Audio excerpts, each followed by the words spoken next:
2026. Look at that wind blowing that flag. All right, you all. Well, Stephen was supposed to make it home last night, but he ended up getting more sleep than he needed. He needed to sleep, so here he comes. It's after 7 o'clock in the morning, and here comes hubby. That's right, here he comes. So I was really thinking that he was going to be home last night, but he ended up outside of St. Louis getting some good sleep.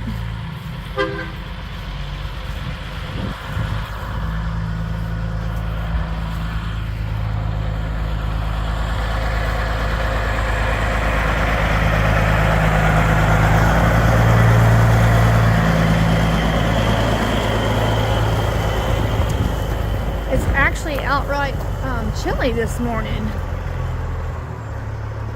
The wind is really cold and it's just chilly. We've had some warm days. We've had some really, really warm days. But today is chilly.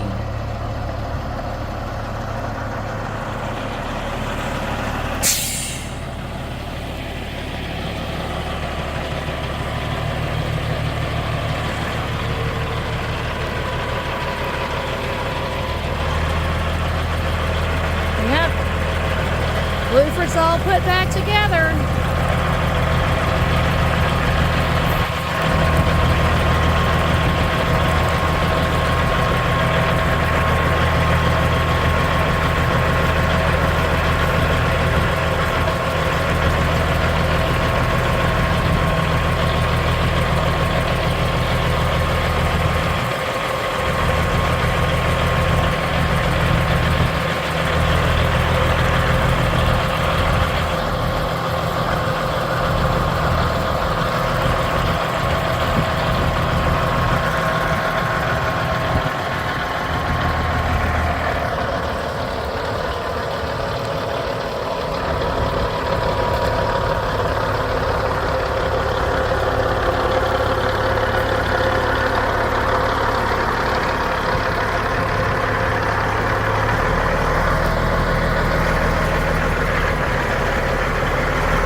Goodness. Wow, you must have gone back to sleep. You must have gone. I just parked over there where I park. Oh! Because I figured if I drove up in here, you'd be jumping up out of bed at 3:30 in the morning.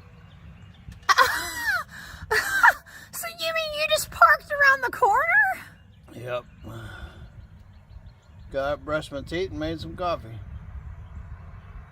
So you've been at Cerulean for about 4 hours. I've been right here the whole doggone time I have.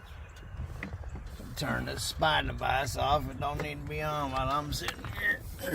That's that spy device.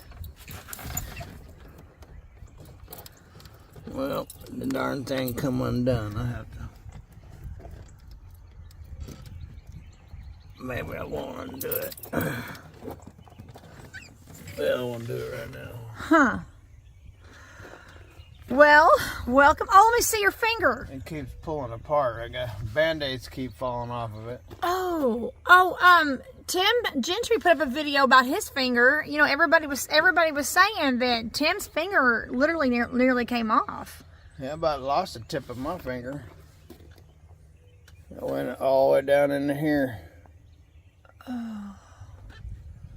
And I've been having to put a band-aid, flip it back up, and hold it back on. Well, he got lots of views. And then I'll be driving the steering wheel and it pulls apart and starts bleeding all over the place. Oh, wow. I think it's interesting that you and Tim both had a finger incident. Y'all. We were fingering incident. You both had a finger incident. Well, that didn't sound very appropriate. He put up a video about him having to go to the ER. He literally went to the ER with his finger. And of course, he got lots of views on that video. I wouldn't want to go to the ER without my finger.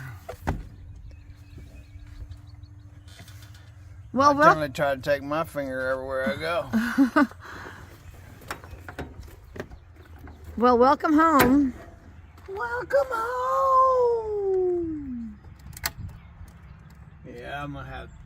I need to rebuild that or buy a new one. I don't know. I haven't seen any of those for sale. What are you talking about? This right here. When Ken and Tammy redid this, they broke all this stuff. They broke that and broke it down to sell it tape and broke that. But they sell all this stuff aftermarket, but I haven't seen this piece. So that's the spy device that you... Yeah, I got to disconnect it. I don't want it sitting there. No need to spy on me while I'm at my house. Isn't that right, buddy boy? There's October. He knows Daddy's home. You know that Daddy's home? Do you know? Yeah, there's where he's healing up on his chest right there from his battle wound. He's got, look, Stephen, look at. Did you find something that bits you on Yeah, the he's chest? healing. It wasn't that bad. Well, no, he's licked it crazy. Right, it wasn't that bad. He just licked all the hair off of it. No, it was a gaping wound. Some wild animal got him. Can we see it here? Wait. Can we see your hair? Can we see it? Oh, he's following you. Look.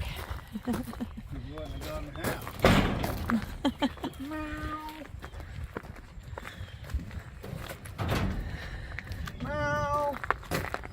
Yeah. No, he's been licking it all right. Are you gonna? Pooped on my Cadillac. Oh yeah, you should have seen it. You should have seen it last week, Stephen. Something got him bad.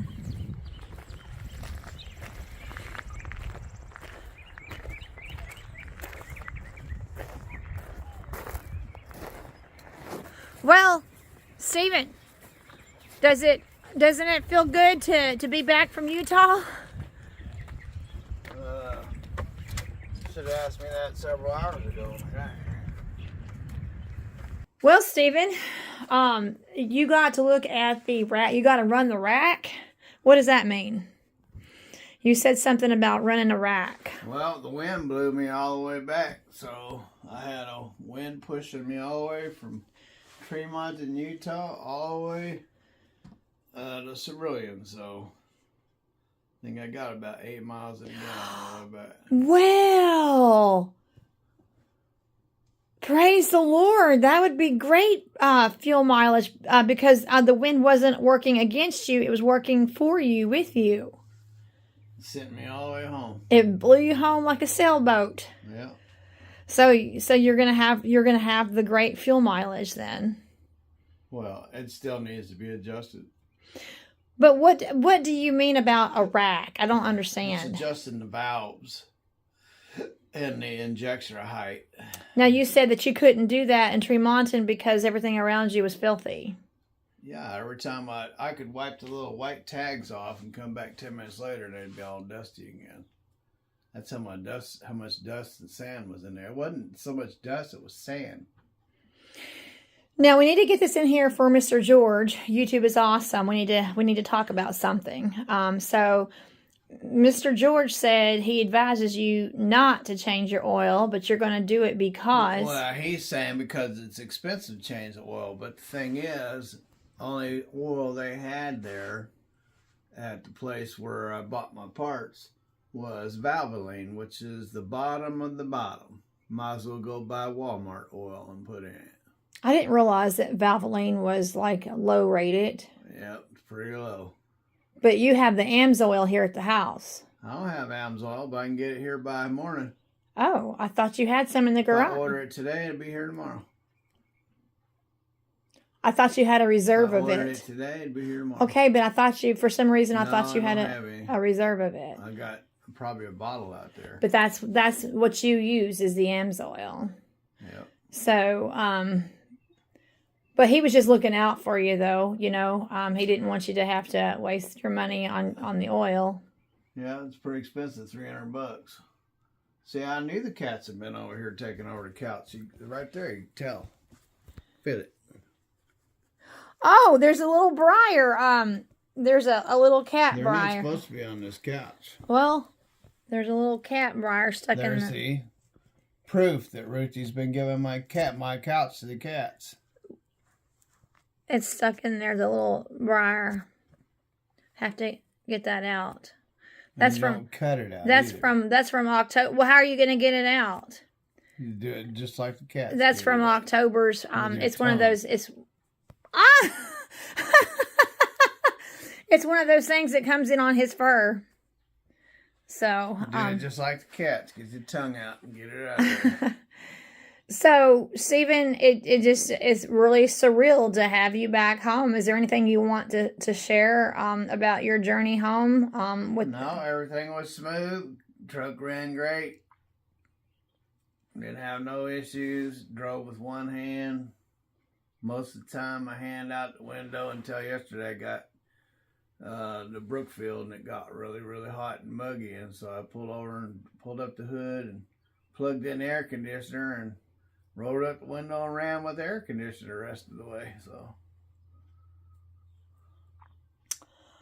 all right. Well, let's address the issue while I have you here.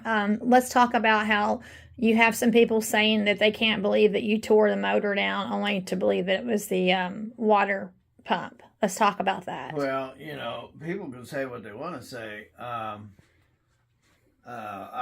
decided many years ago, after being ripped off by Kenworth, Peterbilt, and every name brand or top. I've started off with the small guy, and so I lost my very first Peterbilt to overhead, running overhead because he was cheap, and he was recommended to me by a company that I was leased on to called Zip City.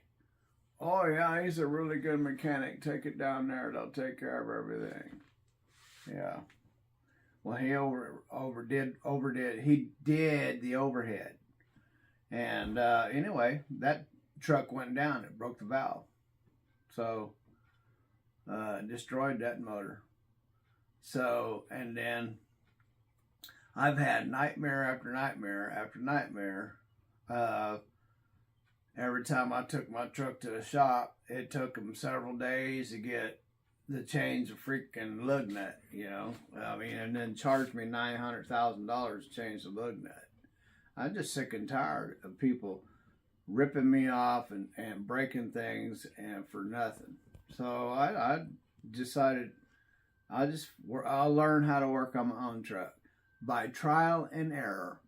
I will learn how to work on my own truck. When it needs to be fixed, I'll fix it myself. So instead of going through all that frustration and being ripped off and stolen and breaking stuff by taking my truck to a shop that they're supposed to have all the know-how how to fix it, and all they do is, you walk in and they get the big old butcher knife out and slice your throat. They're just waiting for you to get there. So I got tired of it, and I told myself that, I'm not a diesel mechanic, but I will learn by trial and error. Anytime that one of my motors has a problem, I will learn how to work on it, and that's what that was. It had an issue. I had no idea that it wasn't like a gasoline motor, and the first thing I thought, water in my oil, cracked head. So first thing I started doing was tearing it down. Well, thankfully for y'all on YouTube, not the people that say, "Oh, you're the waste of time, man. You could have paid all kinds of tons of money and had it done, and you've been back on the road in no time." Yeah, well, not in the places that I've been, they would still have my truck. Yeah. So anyway, you got naysayers and you got haters, and I've been an owner-operator for going on 22 years. And since I've had that white Peterbilt, I started working on my own truck. And how long has that been? Well, you got that first truck when we were married. Well, no, the red one. It started with a red one. Well, that was Because 2000. when I lost but I did take the white one to get the U-boats. Yes. The one time that I gave in. I gave in one time. That's right. Yeah, well, I ain't got really a whole lot of time to deal with this U-boats. Kenworth should be able to take care of this for me with no problem. Sure. So I went and had some U-boats made. Yeah, you did, didn't you? And apparently this place was recommended to me that they knew exactly what they were doing, so they made me some U-boats. And I took it over to Kenworth. Oh, yeah, we'll take care of it for you. Yeah, a whole week goes by. I finally get my truck back. They charged me $5,000, put on 2 U-boats. It was like $850 for cleaning supplies. And that's right. Like, That's right. why would you need cleaning supplies to change 2 freaking U-boats? Yeah. I mean, if you were working on the other end, I can understand. But to work on the U-boats? Come on. Yeah, that was horrible. They took my fenders off, and when they put them down, they dropped them and they cracked them. And they picked the back of the truck up with an overhead crane and wrapped it around wires and ripped my wires out to my taillights. And the U-boats were this much too long. And you know what they did? They stuck a stack of freaking washers up there to take up the space. Instead of calling me and saying, hey, man, those U-boats that you got are too long. You're going to need to get another set. That would have been the common sense thing. But no, they put 500,000 washers on there. I'm surprised it didn't drag the ground. And anyway, so that was the one time since I started back after losing my 96 that I let them work on my truck, and they proved to me that, you want us to work on your truck. That's what I went through. And so I don't let nobody work on my truck anymore. If I have to learn by trial and error, which is exactly what I did, I thought that whenever I saw all that water in my oil that I had a blown head gasket, that's what I would naturally think, because that's what you think when you see a motor with water in oil. So I started ripping it apart. I was going to take the head off and then get a tow truck, lift it up, and send it to the shop and pull the liners and do whatever I had to do to fix it. I was going to do whatever it took to fix it. That's my job. It's my truck. I'm not going to let nobody else work on it, so I got to do it by trial and error. Well, that's exactly what it was, because on live, Mr. George and along with some other fantastic people on there would say, hey man, no, you can't do it that way. You should not have drained the coolant system. You should have left the coolant system together and pulled the pan and pressurized the system, and that way you would know for sure where the leak was coming from. It could be a number of things. And I kept on working, and I finally got everything off of the motor that could be taken off the motor, and nothing else was in my way, and I was about to break the head bolts, and I didn't have the socket to get it off. So I went, and it took me 2 days to get that socket. Well, while I waited for the truck to get there, and the truck never came, and I finally went to Harbor Freight. I picked up that pressure test kit, and when I got back, I said, I'm going to put this dude back together and do like everybody said, because I've got this motor all tore apart and I still don't know where it's freaking leaking from. And I'm working in the blind here. So I'm going to do exactly what all the master mechanics and all the people who have the know-how have been telling me, to pressurize the system. So I spent a day putting it back together. Everything had to go back together, and plus when I put it together, I had to clean all the holes, clean all the bolts, prep everything just like I was building a motor. Because you were. Because I want to be able to take it apart in the future if I have to. You don't just stick a bolt in a dirty old bolt hole. You don't do that. You properly clean your bolt holes, and you clean your bolts, and you put anti-seize, and then you put them. So I built the motor back up, the cooling system I did. And I pressurized it, and first I had all kinds of leaks, but I eventually got all the leaks stopped. And then threw dirt up under there and soaked up all the water, and then finally, once I got all the leaks stopped and got it all dried up under the truck, I got up under there and I saw water dripping right where Mr. George, YouTube is awesome, said if it's the water pump, that's where it will be leaking. And I looked at that, and I couldn't believe it because it was leaking all the way to the back of the truck. So then I knew what was happening. I pulled down the gasket for the pan because Blueford took his panty off and showed his undies. Anyway, so I pulled down that gasket and it stopped traveling and it stayed in the corner over there.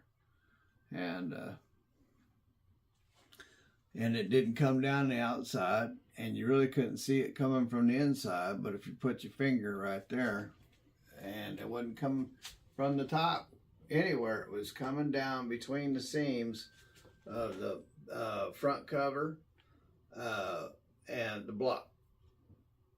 And so I was told that that's a water pump. So I got a water pump and everything that it took to put the truck back together. So first thing I did is I put the water pump on and pressurized the system, and guess what? No more leaks. So I put her back together, and here we are. Well, not many owner-operators have that gift and talent, Stephen. But you almost have to. If you're going to be a successful owner-operator, you almost have to be able to do your own work. Otherwise, you're going to be taken advantage of, like you said, you're going to be taken advantage of by the shops. Yeah, and then the people that work on it, I mean, that's one I could have, that's what I told myself. I said I could have did better than that.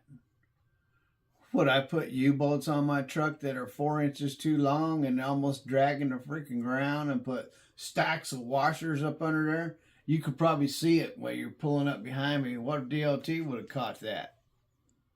Yeah, then you think $5,000 was bad? Well, it would have got even worse. So, all right, well, I just got tired of people. I got tired of shops.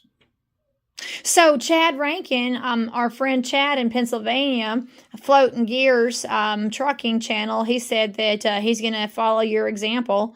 And he says that he's done with shops because they charged him $20,000 for a $10,000 job. He said that's double. So he said that he's just completely done with shops. So he has to follow in your example. And one time I was coming back from Arizona or California, and I was coming down into, I forget what it is. Anyway, the truck started just running real bad, and if you look at the RPM gauge, it's wow.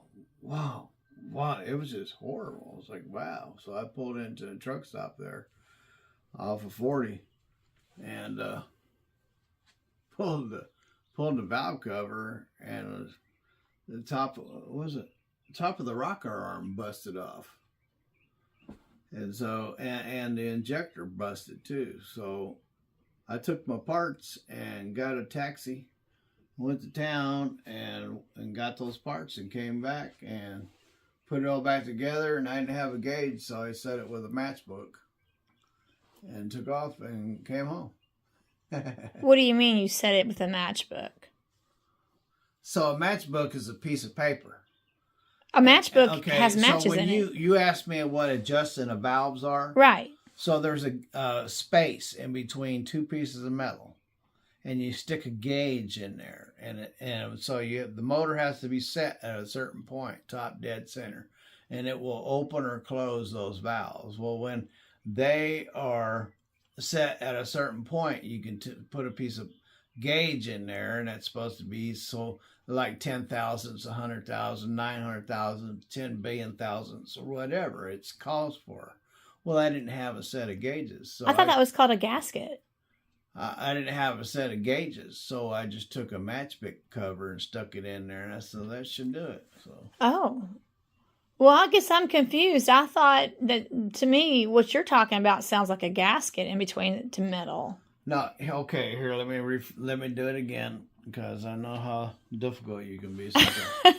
Here's one piece of metal, and here's another piece of metal, and both those metals ride together like this, and they go up and down. This metal's going to push this metal up, and this metal's going to push this metal back down.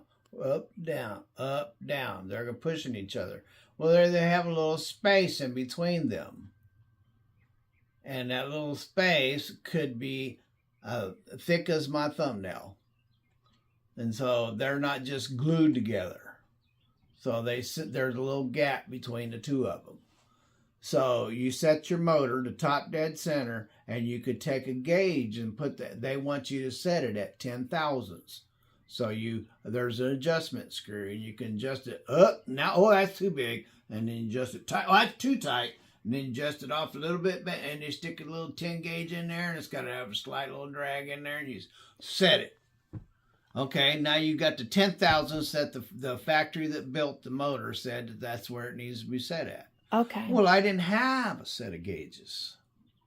So I took a matchbook cover and stuck it in there and said that should be just about close enough. Okay, well that's... Put the darn thing together and drove home. Well, that's being a real MacGyver, isn't it? Several people have mentioned in comments, several of our very faithful subscribers and viewers have called you the trucking MacGyver. That you are an over-the-road truck driver, MacGyver, that you can fix and take anything and fix anything. Yeah. Well. That was a great show, MacGyver. That was great in the 1980s. And apparently you have that presence. You have a MacGyver presence. Well, I'm sad that you didn't end up taking your truck to Matt's. Well, because the reason why I didn't is because I was talking to Orland, and Malibu's going to be closed next week. So if I went to the yard, I would just be sitting there for a whole week. Like I did the last time I was there. I sat there for a whole week while I watched boats go in and out of the yard. So I learned you give them a call and tell them you're going to go, you're ready to go. And then 2-3 weeks go by or whatever, and they'll call you, you got a load. So. And you said that as you were traveling east, you saw boats going west. Yeah, I seen Dewey and Jason, and I seen some white Peterbilt that I didn't recognize pulling some Malibu boats. I don't know where that came from. And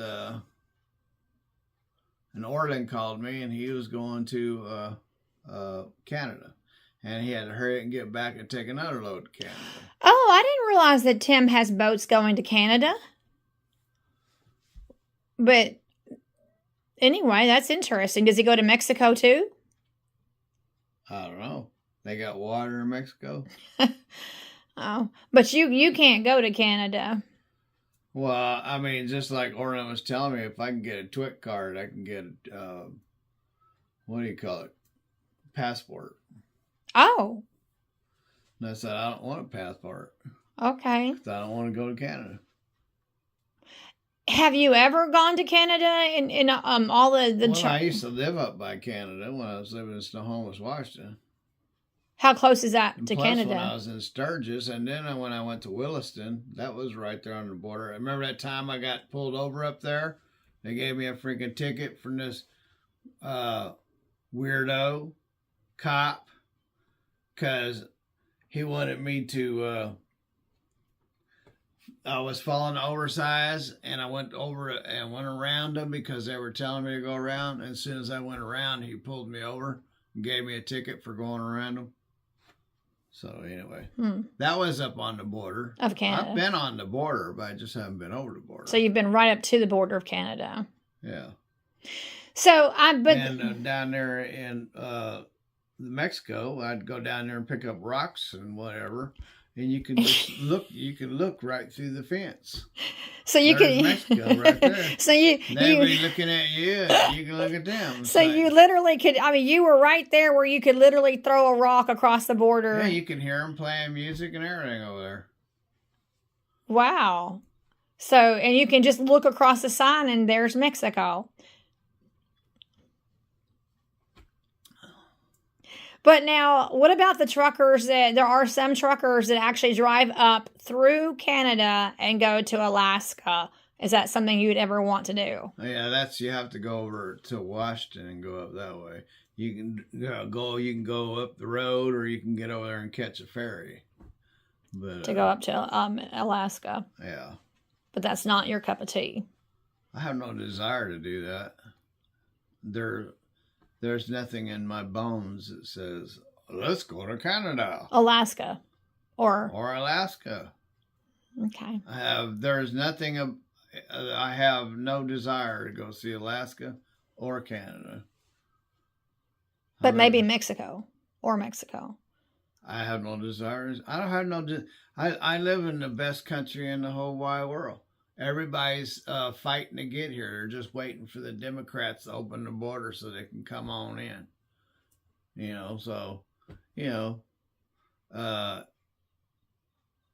Why do I want to get out of a place that everybody wants to get to? Wow, that's profound. That's a very, very profound.